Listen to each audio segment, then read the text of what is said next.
नमस्कार, आप देख रहे हैं पब्लिक एशिया न्यूज़ और आपके साथ मैं हूं निशांत वत्स। इस वक्त हमारे साथ उत्तर प्रदेश और हरियाणा की राजनीति के दिग्गज चेहरे और समाजवादी पार्टी के मुजफ्फरनगर से सांसद और राष्ट्रीय महासचिव हरिंदर सिंह मलिक जी मौजूद हैं। आइए बातचीत करते हैं। सांसद जी, आपके लोकसभा इस बार के कार्यकाल को 2 साल पूरे हो रहे हैं, कैसे देखते हैं आप? 2 साल लोगों की सेवा की है जी। और पीडीए का संदेश घर घर पहुंचाने का काम किया। हमारे पार्टी के नेता आदरणीय अखिलेश यादव जी का साफ संदेश है कि कमेरों की लड़ाई लड़ो, पीड़ित की लड़ाई लड़ो, चाहे वो आपके साथ चुनाव में रहा हो या न रहा हो। अगर किसी के साथ कहीं जुल्म ज्यादती होती है तो आपको उसका साथ देना चाहिए और ये हम बखूबी कर रहे हैं। पश्चिम में सपा के आप बड़े नेता के तौर पर देखे जाते हैं। 2027 में मजबूत करने के लिए क्या कुछ कदम उठाए जा रहे हैं? देखिए, समाजवादी पार्टी संगठन और संघर्ष की पार्टी है।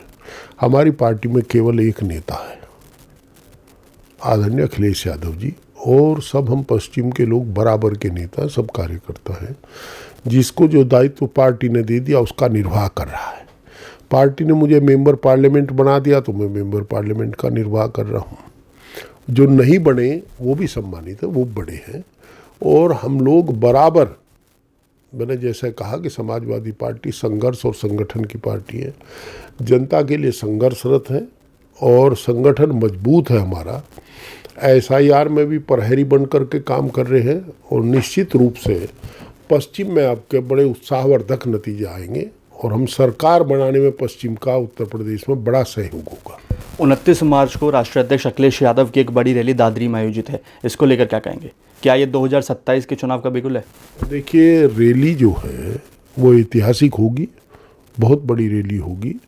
और आदरणीय अखिलेश यादव जी की लोकप्रियता इतनी है कि वो जहाँ जाते हैं समय नहीं दे पाते वो, और लोग अपने आप चले आते हैं। भारतीय जनता पार्टी के शासन से तराही तराही मची है और आज अगर कोई चेहरा दिखाई दे रहा है जो संविधान के अनुकूल राज कर सके, जो पिछड़ों की आवाज़ बन सके, जो अगड़ों को न्याय कर सके, जो माइनॉरिटी के साथ खड़ा हो सके, जो चाहे उद्योग हो चाहे मजदूर हो, सबके हित की बात कर सके, तो वो आदरणीय अखिलेश यादव नजर आते हैं। उनके कार्यकाल को लोग याद करते हैं। 12 से 17 के बीच किस प्रकार लोग सुकून से रह रहे थे वो सब याद करते हैं, इसलिए अखिलेश यादव जी को याद करते हैं। अखिलेश यादव जी के उसमें ऐतिहासिक भीड़ होगी। पिछले चुनाव में आपकी पार्टी के द्वारा आरोप लगाए गए थे कि वोट चोरी की और धांधलेबाजी की, क्या ये सच है? आप क्या कहेंगे इस पर? हमारी पार्टी जो कहती है उसको सबूत देती है, तथ्य के साथ कहती है। हमारे आदरणीय अखिलेश जी ने, आदरणीय अध्यक्ष जी ने तो तथ्य दिए थे, शपथ पत्र दिए थे लोगों के, और अब इलेक्शन कमीशन ने कोई संज्ञान नहीं लिया उनका। तो जो कहा था उससे ही कहा था। तो अभी भी प्रयास कर रहे हैं। अब वोट काटने में तो ये शायद उतने कामयाब नहीं हुए, पर अब फर्जी वोट बनवा रहे हैं। 12 साल से लेकर के 18 की जगह 12 साल की वोट बनवा रहे हैं। ये ऐसा कर रहे हैं हर जगह। SIR को लेकर भी आपकी पार्टी ने बड़ा आंदोलन चलाया। आंदोलन क्या चला, हम लोग तो पहरा दे रहे हैं। अब देखिए, गठरी में लागा चोर मुसाफिर जाग जरा।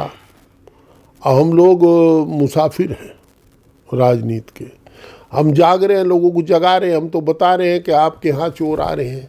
सवाल SIR से वोट कटने का ही नहीं है, एक दूसरा भी खतरा है।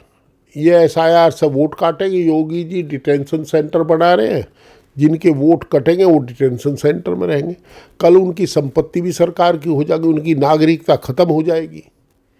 जब नागरिकता समाप्त हो जाएगी तो वो कहाँ जाएंगे, क्या करेंगे वो? ये सबसे बड़ा सवाल है। पश्चिम उत्तर प्रदेश के जाट समाज का बड़ा चेहरा आपको देखा जाता है। जाटों को जोड़ने के लिए पार्टी में क्या कुछ काम किए जा रहे हैं? देखिए, हम पीडीए की राजनीति करते हैं, कमेरों की वकालत करते हैं, किसान मजदूर की लड़ाई लड़ते हैं। और ये दूसरी बात है कि जाट में 99% लोग किसान हैं। ऐसी बहुत जातियाँ हैं हमारे यहाँ जिसमें लोग किसान हैं। हमारे यहाँ तो वैश्य समाज में भी किसान हैं। हम किसान की लड़ाई लड़ते हैं, किसान की लड़ाई लड़ रहे हैं।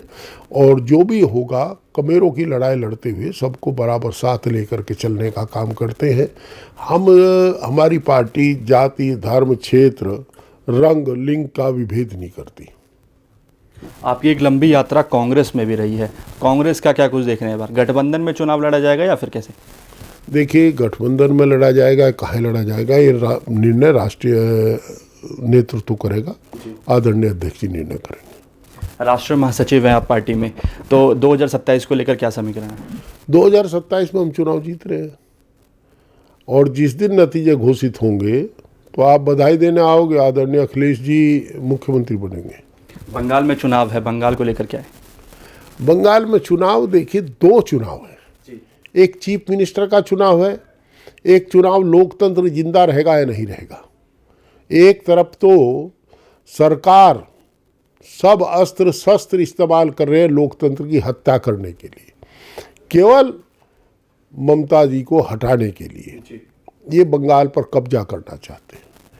और दूसरी तरफ वो है बेचारे, वो खड़ी है मजबूती के साथ, टीएमसी के लोग खड़े हैं अपनी नेता के नेतृत्व में लोकतंत्र को बचाने के लिए, संविधान को बचाने के लिए। ये ना संविधान को मानते हैं या ना परंपराओं को मानते हैं, ना लोक लाज को मानते हैं। अब पता नहीं लोक लाज के बिना लोक राज कैसे चलाते हैं। टीएमसी को मजबूत करने के लिए फिर समाजवादी पार्टी क्या कदम उठेगी? टीएमसी के साथ है, हम संविधान की रक्षा जो करेगा उसी के साथ हैं। अच्छा सांसद जी, अगला आखिरी सवाल है कि उस दिन पूर्व कैबिनेट मंत्री अनिल कुमार और आपके पुत्र विधायक पंकज मलिक के बीच जुबानी टकराव देखने को मिला, उसके बाद आपकी तस्वीर भी उनके साथ में सामने आई, क्या कुछ कहेंगे इसको लेकर? मैंने तो यार किसी को कुछ कहा नहीं। देखिए ऐसा है, राजनीति में भाषा शिष्ट रहनी चाहिए जी। अगर वो हमारे राष्ट्रीय अध्यक्ष जी के लिए, हमारी पार्टी के लिए अपशब्द कहेंगे तो उन्हें अपशब्द सुनने पड़ेंगे, मैं कहूँगा तो मुझे भी सुनने पड़ेंगे। हमारा तो यही कहना है कि राजनीति में शिष्ट रहना चाहिए, शिष्टाचार नहीं छोड़ना चाहिए। आप परंपराओं के तोड़ोगे तो दूसरा भी तोड़ेगा। तो आपका कहना कहीं ना कहीं अनिल कुमार की गलती थी? मेरा क्या कहना है, तो सभी जाने, गलती तो अनिल कुमार जी की थी ही।